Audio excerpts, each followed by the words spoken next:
గౌరవనీయులు పెద్దలు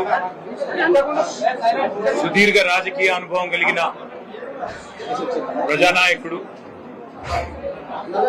మాజీ మంత్రివర్యులు శ్రీ తాటిపర్తి జీవన్ రెడ్డి గారిని సాదరంగా పెద్దలు కేసీఆర్ గారి సూచన మేరకు సాదరంగా వారిని భారత రాష్ట్ర సమితిలోకి ఆహ్వానించడానికి అందరం కూడా కలిసి ఈరోజు పెద్దలు జీవన్ రెడ్డి గారిని మరి భారత రాష్ట్ర సమితిలోకి సాదరంగా ఆహ్వానించడం జరిగింది.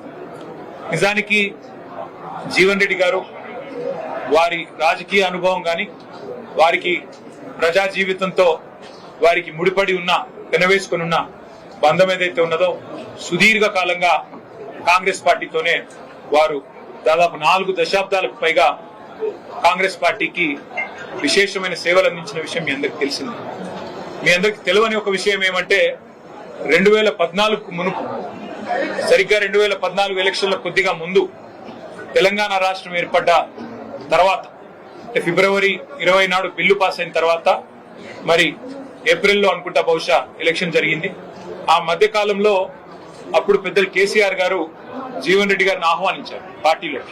మా వినోద్ కుమార్ గారి ద్వారా ఆ రోజు మరి వారిని పార్టీలోకి రావాలి, మీరు వస్తే బాగుంటది, మీలాంటి విశేషమైన అనుభవం కలిగిన నాయకులు మరి తప్పకుండా తెలంగాణలో ఉంటే బాగుంటది అని చెప్పి, తెలంగాణ ప్రభుత్వంలో కూడా మీరు ఉంటే బాగుంటుంది అని చెప్పి కూడా ఆ రోజు వారిని ఆహ్వానించడం జరిగింది.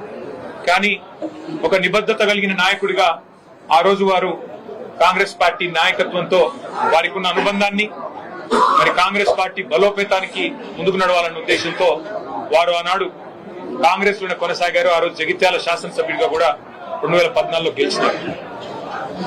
నాకు 2 సందర్భాలు గుర్తొస్తా ఉన్నాయి. జీవన్ రెడ్డి గారితో కేసీఆర్ గారికి ఉన్న పర్సనల్ రిలేషన్ అంటే వారి ఇద్దరికి మధ్యన ఉన్న గౌరవభావం గాని ఇద్దరికి మధ్యన ఉన్న స్నేహం ఎట్లాంటిది అంటే వారి బంధం ఈ రోజుది కాదు. వారిద్దరికి దాదాపు 4 దశాబ్దాలకు పైగా పరిచయము, స్నేహము, గౌరవము, పరస్పర గౌరవము ఎప్పటి నుంచో ఉంది.